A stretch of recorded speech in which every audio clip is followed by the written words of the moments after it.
So, as it turns out, the Jazz didn't forget how to play basketball as they got a gritty overtime win over the Memphis Grizzlies. And one of the things I thought was so interesting on Twitter after the game, Jake, was all of the excuses about why the Jazz wound up winning this game. Right. To which I say, who cares? Because the Jazz got what was a much needed win that likely clinches them a top 6 spot in the Western Conference. And frankly, if we're being honest, it probably gets them into the 4-5 matchup with Dallas.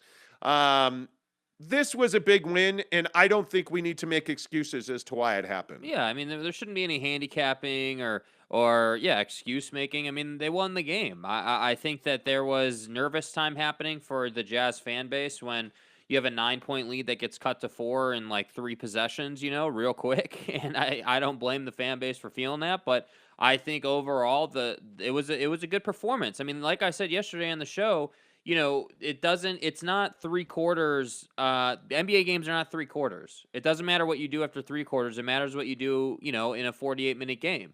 And last night in particular, there was overtime too, because you couldn't find a way to win that game in regulation. So, I thought it was a good win. I feel like they came out and lived up to the comments by Jordan Clarkson before last night's game, which were, hey, we got this off our chest and everything's fine and we're good. And I feel like we saw some adjustments last night. And I think the main one that we saw was pace. That's the big thing that I saw last night repeatedly. We can get into rotations and some other stuff, but I think the main thing that they were pushing last night was pace of play. I mean, repeatedly the Jazz were pushing in transition, trying to get to the rim, trying to get fouled, trying to get the Grizzlies in some bad situations defensively. And that led to, Daniel House hitting threes and Bogey hitting threes and in some really good looks. And I think that this game right here is something that you can build on. However, I did leave this game feeling like, okay, this was a good benchmark game, projecting forward into the postseason. If you were to run into Memphis and they have everybody, I don't think you're better than Memphis still. I think that was a really tight game on your home floor. They didn't have Dylan Brooks or Ja Morant, and you had to go to overtime. So I think it was a good benchmark game. I think it's a good measuring stick for just how capable this Jazz team is. However, I don't think it spells good news for you in the postseason. That said, I think it was a good win.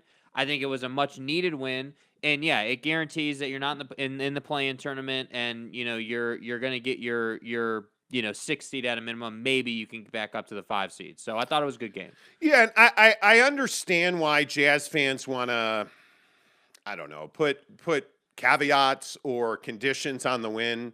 Look, one of the things I saw last night was, hey, the Memphis Grizzlies are better without Ja Morant.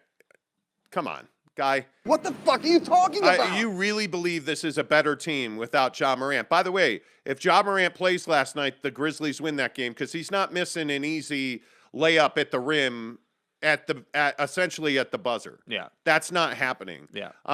And so you can make all these excuses or try to couch this as, well, if, they're better. The Grizzlies are a better team without Ja Morant. They're not. They're not. I don't care what the numbers say. There's not a team in this league that would want Ja Morant on the bench instead of in the lineup. You are crazy if you believe they're a better team. There's no reason to couch this. Ja Morant, no Ja Morant, it doesn't matter. Yeah. The Jazz got to win over a very good team that are ahead of them in the standings. Feel good about this win. I think your point about the pace of play is the single biggest adjustment we saw in this game. And, some of the other things that stand out, playing Royce O'Neal and Daniel House on the floor at the same time, I thought was really important. At the end of the game, I mean, Daniel House did very well on Desmond Bane, forcing a very difficult 3. Now, a lot of people want to dog Royce O'Neal for that rebound he gave up to slow-mo to tie the game and send it to overtime. But listen, I got news for you. He was in the exact right position. He boxed out. He had pinned slow-mo on the baseline. How do you rebound an air ball? I'm telling you, it's the most difficult thing to do in basketball when we talk about rebounding, because you're anticipating that a guy like Desmond Bane, who's an elite three-point shooter and is paid millions of dollars to do so, is going to hit the rim. You're anticipating the ball is going to hit the rim. It's one of the most difficult plays in basketball is to effectively box out and rebound an air ball, because there's no way to time it. Is Royce O'Neal worthy of defense on most nights? He's not. I've told you repeatedly, I think the guy's a dog. That play last night at the end of regulation was not Royce O'Neal's fault. That's just one of those things in the NBA that happens. But having said that, I think the lineup rotations we told you were going to happen last night absolutely took place. You saw Hassan Whiteside's minutes, I think, tactically changed.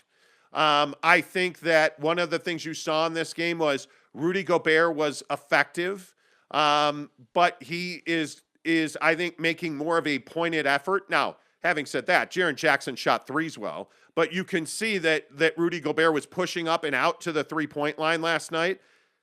You knew these adjustments were going to happen. Will they continue forward? Frankly, I don't know if they can play at the pace they played at last night, because I thought the speed at which Jordan Clarkson and Daniel House were playing it in this game, that was the difference in this game. I think Jordan Clarkson had a massive night last night. Unfortunately, you can't count on him to do that night in and night out.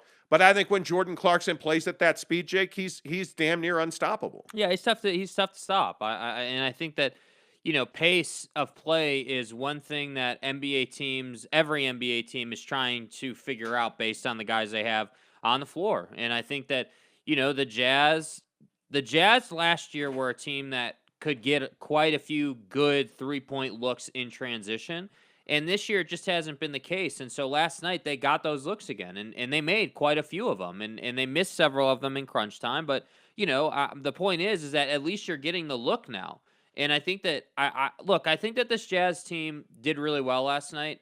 I think I still maintain that this Jazz team you're not capable of beating the Suns. You're not capable of beating Memphis with their full squad. You're not capable of beating, the best teams in the league right now with what you have.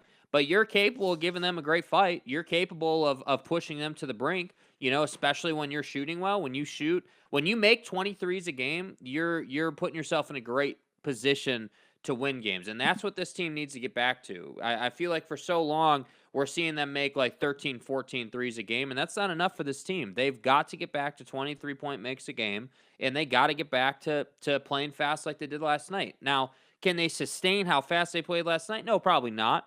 But there's a happy medium there. Like, you can't play at a snail's pace, but you also can't play on the brink of injury the entire game. There's got to be a nice, good pace that they find where it's comfortable for them. So that's what I think you're going to see as they play, Phoenix and I can't remember their third game to end the season, but as they play Portland, as they play Portland as well, you're going to see them try to find that pace. And if they do, great. I still maintain nothing's changed after last night's victory.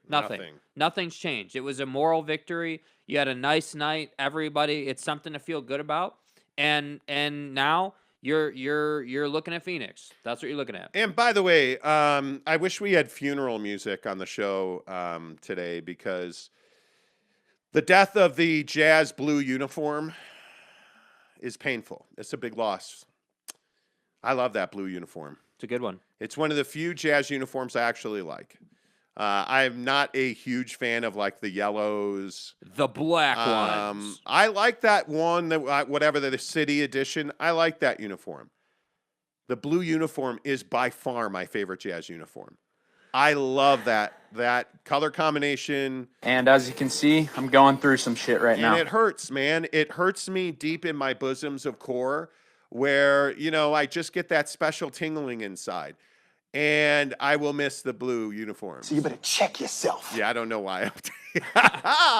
What do you did you know that this is this is likely the last time in many years that we will see that blue uniform? That's disappointing. It is, and I we'll talk about when the time is right. What do you guys think of the new uniforms? Hey, man. What do you think of the rebrand, bro? I'm not a big uniform guy, but you know what I am? I'm a huge fan of NBA shorts. I love playing basketball in like actual NBA shorts. Does it make you feel like an NBA player? No, it just gives my balls more room to swing through. You're casual. Like the actual basketball, like the Devin Booker. What? Anyway. The swing through foul? Yeah. Right. Okay. The point is, good talk. I just like playing basketball in actual, basketball shorts. Yeah. And the Jazz have a nice short. That blue short is amazing. And it's going away now. And I am not looking forward to the new uniforms. That's as far as I'll go with it. But that blue uniform is crispy last night. Yeah. Who's got the best uniform in the NBA? Well, okay. Next to the Chicago Bulls. Who's got the best uniform in the NBA? I really like the Suns' black uniform. I really like the Nets' powder blue uniforms. Oh, come on. Really? I do like them. Yeah. I hate those uniforms. I think the Nets retro uniforms are trash. I really like Miami's uniforms when they go with that Miami Flare uniform. You know, I think that's really cool. I really like the floor that they roll out with those uniforms too. But that's just me. Yeah, I know. You're disgusting. His standards don't matter. You're disgusting. Okay. Like, no. The Miami Heat do not have nice uniforms. Those Miami blue uniforms, that color belongs on a Porsche, not on a jersey. No, hell no. What is wrong with you? When I look at uniforms, the best uniforms in the NBA are probably the Boston Celtics. They're plain. I think they're home whites with the green accents. The Knicks, obviously, I'm a traditionalist, by the way, in case you didn't know that. Knicks, Celtics, but when you get a little crazier, I think the Lakers have those light blue Laker uniforms. The Sunday whites the Lakers wear are tough to beat. Yeah, especially when the number 24 is on it instead of the number 6. Okay, here we go. Here we go. But Donnie, please. I'm telling you, the Bulls have some of the best retro uniforms in the NBA. They do. I like the Bulls. I cannot stand the Nets uniforms that are retros. I hate the Milwaukee Bucks uniforms. Like, they're terrible. Like, yeah, I guess we just look at it garbage. differently. I like some of the newer stuff that came out in the league. Yeah, so do I. I just don't like the ones you pointed out. Like, but I actually have taste in clothing and stuff. Oh my God, Tiger Woods is warming up at the Masters. Everybody lose their mind. Yeah. Please. Sorry. I understand his golf game is like porn to you. Sorry. Lover boy. Yeah. Take it easy, lover boy. Sorry. But the point is, I'm going to miss the Jazz blue uniform. I may be alone on that, but it is what it is. Tanner Plummer says, my favorite Jazz uniform was the powder blue ones they had back in the late 2000s. Yeah, the AK-47 uniform. You know. Jeremy Bolton says the old Nuggets uniform. Bulls have the best uniforms. Greg Hawkins. Good morning, Greg. Good to see you. I hope you heard the rant. What size T-shirt you got on today, Greg? Yeah, because an Ain't Monty Show T-shirt. Thanks for the DM. Oh, I'm too famous now. Gotta read scripts, bro. Yes. I'm kidding, Greg. Funky says hi. Greg Hawkins says howdy, y'all. Cody Strickland's morning, men. At least they look like a better team since their sit-down talk they had. I would agree with that. By the way, I want to play this clip from Quinn Snyder. Yeah. I don't understand what Quinn is talking about. There is so this is Quinn Snyder talking about Donovan Mitchell and Rudy Gobert and the lack of a relationship there. But it is so clearly an issue in the locker room and the organization. Listen to how Quinn tries to defend those two. When we're trying to drive a wedge between two players, and maybe that's not the intent, but I think we all could agree that writing about Donovan not passing to Rudy and responding to a still shot picture and say, well, there it is, there's proof. Show me a few others where he's going like this and Rudy's dunking. The inference there is that he doesn't pass to him and there's a problem between the two of them. I haven't seen that. At all. So they sit at the same table when they eat sometimes. Ooh.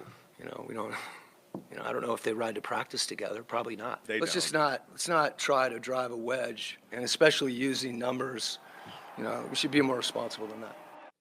So, here's a shocker. Breaking news. The Utah Jazz are trying to control the narrative. First of all, Quinn, it's not a still picture. It's on video. Yes. Dude, first of all, let's just set the record straight. Second of all, I think you make a great point. Why are they trying to defend this so adamantly? Why? Like, why not just say, yeah, we had some issues, but, we fixed those issues and we're good to go. We're keeping those in-house, every family has moments, no, do they drive to work together? I don't know. They sit please respect my privacy. they sit at the same table and eat. Well, yeah, So do people in prison. What do you want from me? Right? I mean, like, I've seen Shawshank Redemption. I know what happens in prison. Yeah, I know what time it is.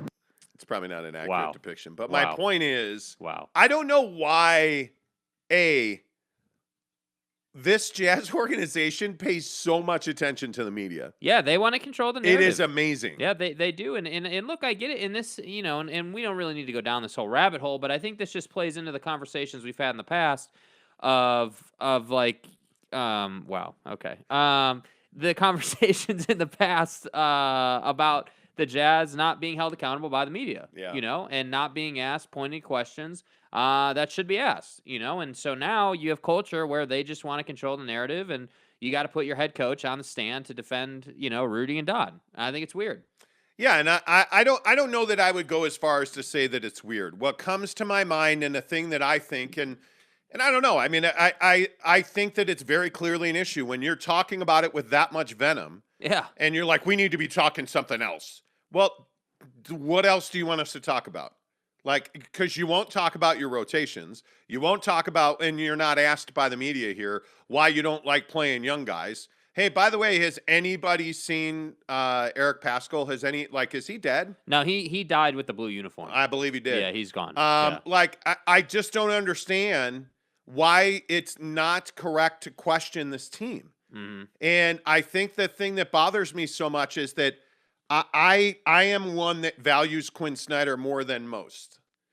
And the thing that drives me crazy is when you do not embrace the issues on the ball club, you are not going to be able to fix those issues. And when you're trying to change the media narrative with anything other than your play, you're not really going to fix the issues on your ball club. Yeah. This is post-game after you got what I would call, I think, the most important win of the season for the Utah Jazz. Like, I think this was, and arguably it was a huge win. This was a playoff game. Yeah. This is no different than the Dallas Maverick game the other week. For my money, why do we care what the media is saying after we just got a huge win over the Memphis Grizzlies? Because I got to be honest with you, I don't care. I'm at the point now where outside of, and I'll go out of my way again to say it, outside of Tony Jones and occasionally Ben Anderson, I do not follow the Jazz media in this town because they don't ask questions and they don't do the pointed work. They worry more about what they think somebody said on the floor to somebody's brother's cousin on the bench. And then they write about that. And then they get all heated when they get called out by players. I just don't understand the dysfunction with the media and the team. This was really surprising out of Quinn. It was. Now, having said that, I think what's so interesting is that I just don't think it matters if these two like each other. Yeah. It doesn't matter. Rudy Gobert had one of his best games in a month. I mean, I don't know what you think. Yeah, I thought that's as well as he's played in like a month. Yeah, I mean, I thought he played well. I also thought that there was a lot of opportunity for him, and this is kind of what we talk about with Rudy's game, and it's not a caveat. I think it's a reality, which is when the Jazz are making a ton of shots and they're having a good shooting night, Rudy's not going to have a big night on the stat sheet. He'll still do his job and he'll have an impact in screen setting and, some rebounding maybe on the defensive end. But when the Jazz are shooting it well, he's not going to have a big night. So last night when he has what did he finish with? I know it was a 20-20, but what did he finish 22 with? points and 21 boards, so 6 offensive rebounds. Yeah, so 22 points, 21 boards. I mean, that's a hell of a night for him, especially in a game that is fast-paced. But why did he have such a big night? Because they shot 31% from three. Yeah. I mean, when you shoot 12 of 38 from three, you better have somebody that can rebound. And Rudy did a great job last night. But you see what I mean? They made 12 threes last night. This is a team that needs to be making 20 threes a game to win a game. They need to shoot upward of 45 threes a game. 38 threes from this club is not enough. And I think when you see like somebody like a Donovan Mitchell go 1 of 9. He had a rough night, no doubt. 3 of 8 from Jordan Clarkson, even though I thought Jordan was fantastic. And what did we talk about? Don't rely on the three so much, go to the basket. Yeah. And I think we saw that. And I mean, look, Donovan struggled last night. I think the turnovers and near turnovers, I think he only had one he had one actual turnover. Mike Conley's turnover numbers, like the Jazz turned the ball over 16 times last night. 16 times they turned the ball over. That's If you want to point to something troubling, point to that. Don't point to this thing with Rudy and Donovan because I really don't think it's separating them. I don't think it's hurting the club that Donovan doesn't pass the ball to Rudy. Because, again, we saw on 3 occasions last night where you give the ball to Rudy Gobert, and it's uncomfortable. I mean, he turned the ball over 3 times last night. Yeah, and there are also times where he'll finish, but I mean, I think generally speaking, yeah, it's a low percentage look for this team. Rudy Gobert cannot dribble the basketball or roll to the basket with the ball in his hands. Agreed. He does not have the footwork. Yeah. It is almost always a turnover. And I think when you look at the situation last night, they won this game largely because they played really fast. And I still maintain that Daniel House is one of their most important players, which is amazing and shocking and troubling all at the same time because he's a journeyman. He is a role player. That is what he does. And when you're seeing that Royce O'Neal last night only played 24 minutes, Daniel House played 29 minutes last night. And they were a big 29 minutes. 2 assists, 9 points, 3 boards, and 2 blocks. Those are big numbers off the bench for the Jazz. Yes. And make no mistake about it, the starters did not win this game for the Jazz. Daniel House and Jordan Clarkson, and I think to a lesser extent, Hassan Whiteside, because I thought Hassan had some very important moments defensively, and I think he had a double-double. He did 10 points and 14 boards. The bench is why this game was won. Yeah. There's no question in my mind about that. So, and it's great that Don had 20, that Don had 9 boards and 5 dimes. Like he had a decent game by stat sheet standards, but he had a bad game by Donovan He did not Mitchell play well standards. last night. Yeah. So I mean, it's high time that the bench was able to pick up the starters that struggled because Conley, Royce, Don, I felt like all of them struggled. I don't think Bojan Bogdanovic played a particularly important role in this game on either end of the floor. yeah. But yet you get those 3 performances off the bench. And I think Daniel House was it's sensational huge. last night. He Let's not beat around the bush at all. Like his ability to get that and 1-3 out of the corner, his ability to play good defense, like he's doing what you need him to do. I'm not going to sit here and call this guy a star or somehow he should start or like he should play like 35 minutes a night. That's not what you want this guy doing. I'm telling you that's overexposure for him. But I do think 20 minutes a night coming off the bench, especially on those nights where you can see he's got it going, I would be aggressive with it. Yeah. Funky Orion says, I expected Grizzlies to hit it at the buzzer. Did Royce box out properly at the last second? He did. He did. I know you were not happy with that play, but Yeah, I feel like there's not much more he could have done there. Look, my only complaint is not the job he did boxing out. He did do a good job boxing out, but you have to understand the moment in the game. So if this was going to halftime, I could totally excuse what he did there. But you're at a very critical point in the game. If he just looks up, you're gone. You don't have to play overtime. But you understand how difficult that play is. Yeah, I mean, when he doesn't have to catch the ball though. This is what I'm saying. I know. Hey, it was an air ball. It's hard to defend that play. But what I'm saying is, as a defender, your job there isn't to catch the ball or even to rebound the ball. Your job is to make sure that Kyle Anderson does not get the ball in his hands. Yeah, well, I guess we'll just agree to disagree. I mean, he pinned him on the baseline. I don't think there's much more he could have done, but that's just me. Morning, fellas. Rudy Sanchez says, happy the Jazz won, but overtime was unnecessary if they just hit their free throws. Absolutely. Well, I true. agree with that. Donovan missing that free throw is unforgivable. And Rudy. Rudy missed several. You just can't do that. Green Dwarf says, hi from Croatia. Hey. Hello. Hey, Green. Edgar Garcia says, morning, players. Good morning. Green Dwarf says, let's go, Jazz. Mesh says, good morning, gentlemen. Mesh, good to see you. Tanner says in the Tanner voice, hey, guys. Hey, guys. Just a quick question. So, how much air pressure does the NBA put in their basketballs, and does it affect the bounce of the ball? James Knight says, what's up, mofos? Maxie says, man, Jazz are about to go out 4-2 against Dallas. Maybe. That's an interesting, they're in the 5th spot now. So I hate that matchup. There's not a good matchup. There's not a good matchup. There's not a good matchup. There's not. But you know what, Maxie, you might be right. Blind Swordsman says, this was the first time all season I was proud of a big win. By the way, morning, boys. What's up? Greg Hawkins says, damn, Benji, getting all the smoke. Exactly. Benji and his 13 Twitter followers wanting free T-shirts. Green Dwarf says, guys, you don't work or what? We work all day long. Yeah, what do you mean? Big Dog O-Town. Big Dog O-Town. Says, my dudes, it's Big Dog. I'm the one my son Isaiah Cantrell asked to shout out last week. What's up, dude? Yeah. What's up, Big Dog? Love your show and straight from the hip talk on the Jazz. Shout out to Mo Bamba. Bro. What? Shout out to Mo Bamba. That's a drop. Thank you he for loves listening. It. Thanks, Shout out to Mo Bamba. Thanks, Big Dog. Aren't the Grizz 20-3 without Morant? So what is the excuse? There is no excuse. No, we're not saying there is an excuse at all. No. All I was saying is that this was a great win for the Jazz, but at the same time, you can see where the shortcomings are when Ja Morant will play. You know, if they were to run into the Memphis Grizzlies in the playoffs, you can see the moments in the game where, hey, if Ja was on the floor here or maybe there, like the layup that Tyus Jones missed, like, hey, Ja would have made that layup. Like, there are moments in the game where you can see, all right, yeah, if a better player, Ja Morant, Dylan Brooks, had the ball in their hands in that moment, they would have executed. That's all. I just can't imagine the frustration level he felt missing that layup. Oh, my God. We've all been there, right? Like where you just have embarrassing. You feel like you let your team down. Like, it happens in sports. You have a bunny and you miss it. Like, did anybody see the LaMelo Ball play last night? Yes. So good. He sends it to the corner to Cody Martin off of just an unbelievable pass, unbelievable play.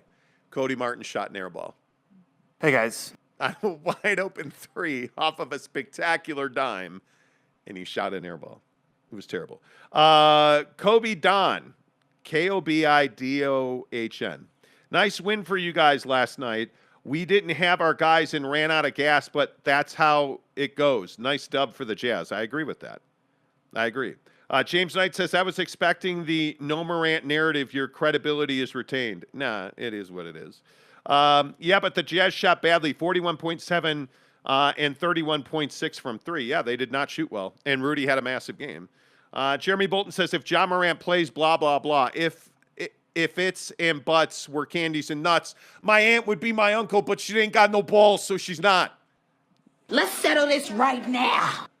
Giggity says, good morning, fellas. How's the dog? The dog is fine. The dog came up, man. He's wearing the cone of shame. So my wife drops my dog off at the vet last night, or yesterday morning, for surgery on his butthole. And yeah, thank you. That's the ass vacuum. Thank you.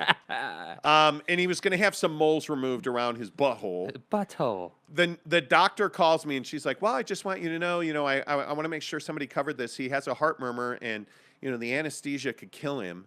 I'm for real. And by the way, do you want to send these out to have him check for cancer? I mean, he is 13, and if they turn out to be cancerous, are you going to want to do chemotherapy on the dog? Okay, so that's how it's going to be.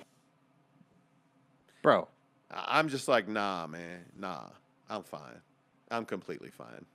Like, no, I won't. We don't. Thanks. We're on to Cincinnati. And she's like, yeah, you're doing the right thing. Thanks. So he's fine. He came home. He's got the cone of shame on. They sent him home with a certificate of bravery. Well, they gave my dog a certificate of bravery. You know what I'm saying? Yeah, exactly. But it was terrible. He comes home, my wife puts him down in the bed, and we work in the Monty Show dungeon of monetary consumption. And he's just laying in the bed, and he's like,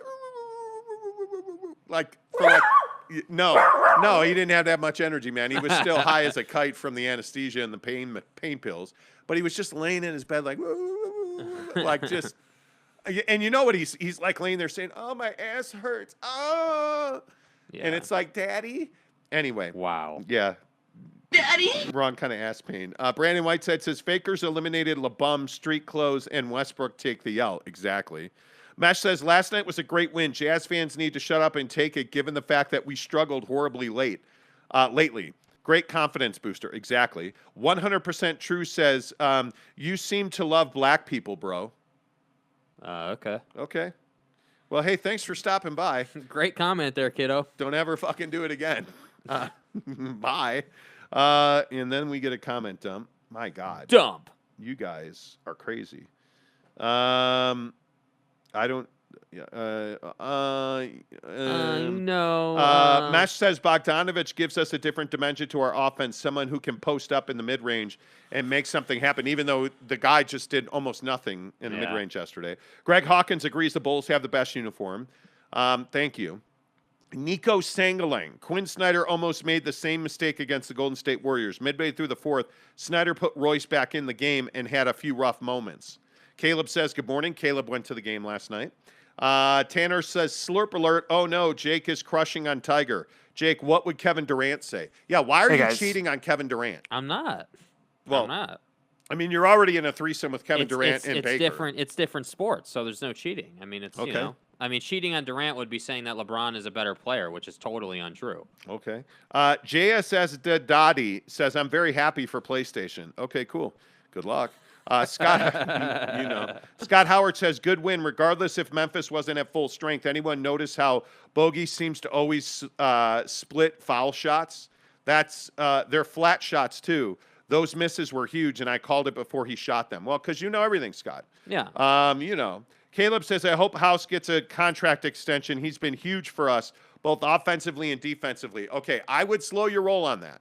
I think Daniel House, he is what he is. He's not a guy that you give a contract extension to, in my opinion. Because I think there's 1,001 guys in the world just like Daniel House. I mean, he shoots corner threes, and he plays good defense. We call that a 3-and-D guy. Yeah. That's what he is. And I'm fine with that. Yeah. I'm fine with that. But those guys are a dime a dozen. He's the guy you sign after you've rebuilt the team, basically. Yeah, which is why he was on a 10-day contract that expired and he was without a job at the trade deadline. And technically, you already have extended him by signing him for the rest of the season. Yeah. Just saying. Spencer Morgan says, Quinn is mad that someone on Twitter did the job he wouldn't let the media do. Exactly. Quinn Snyder almost made the same mistake. I read that one. Sorry. Jesus and atheism destroys communism and stuff. That's fucking interesting, man. Says, well, there is some video showing Donovan waving Rudy off against Golden State when he clearly could have scored on 2 or 3 possessions. That's selfishness by Donovan. No, I think Donovan doesn't believe in giving Rudy Gobert the ball in the post. Even when Jordan Poole is pinned under the basket. Yeah. I would say the Jazz play too much attention to the media. Particularly social media, Tanner says, probably. Green Dwarf says, Quinn's bot. How the F is he still coaching? I think he's an elite head coach. I think Quinn's done with this group. He's not done as a Jazz head coach. I think this group is done. So if you bring in a bunch of new players, Quinn Snyder's an elite head coach. I would not fire the guy. Scott said, I really think they need to win a couple of games like this, close games. When you keep losing tight games, it's like you expect to collapse. Good win for confidence. Totally agree. Jesus Christ says, Guanacho Belgrande. Guanacho cheese. Guanacho Belgrande's come on. That's funny. Okay. Guanacho has been a nice role player. By the way, did anybody see that play he had last night? Oh, no, neither did I, because he didn't play a minute. Sucker. Anyway, as he's definitely shown, he helped losing Joe. The moments he plays shows this too. I think that Guanacho Belgrande is a pretty average player who in big games shouldn't be on the floor. Spencer says, why is it a problem if Donovan doesn't pass to Rudy? I think the Jazz are better off that way statistically. I'd rather have him shooting or getting the ball to someone else. I agree. Correct. Totally agree. Alex Duque says they need to practice clutch free throws. Shouldn't have come to overtime. Dude, seriously. Free throw shooting's a big deal. Seriously. Pinkman says those JC assists, though, he was phenomenal. He was absolutely phenomenal. This is one of the best games I've ever seen Jordan Clarkson play as a Jazz man. Yeah. Like, I thought he was that good last night. Caleb says Hassan Whiteside. Was Hassan Whiteside. Hassan's one of those names I just can't say no. Hassan Whiteside was very effective. Gobert had a good game, but was getting his shot contested in the post by guards. And Steven Adams blocked him. I think Triple J blocked him once as well. Like Triple J in that ass. Good. I don't know. Don't ask. Wow. Good thing we stayed aggressive. We got the foul line quite a bit last night. Yeah, I thought that was very good. Very good. And I thought Donovan did a great job at the end of the game, even though he split the free throws, getting that block call. Yeah. I thought slowed the game down a little bit, let everybody catch their breath. I thought that was very well done by him. Timeout. Jake House deserves to start over Buckets O'Neal. No, he doesn't. Again, Daniel House is a good role player. Here's the problem with starting Daniel House. If you start Daniel House and you put him in there for more than probably 20 minutes a night, he's going to start to have negative return. How many do you have? Do you still have the box up by chance? How many minutes did Daniel House get last night? 29. He got 29 minutes last night. So 3 of 8, 2 of 6 from 3. 1 offensive rebound, 2 defensive rebounds, 1 assist, 2 blocks, a turnover, and 3 fouls. How many points? 9 points. 9 points. So 29 minutes and 9 points. So and then how many minutes did Royce get? 24. 2 of 5 from the floor, 1 of 3 from 3.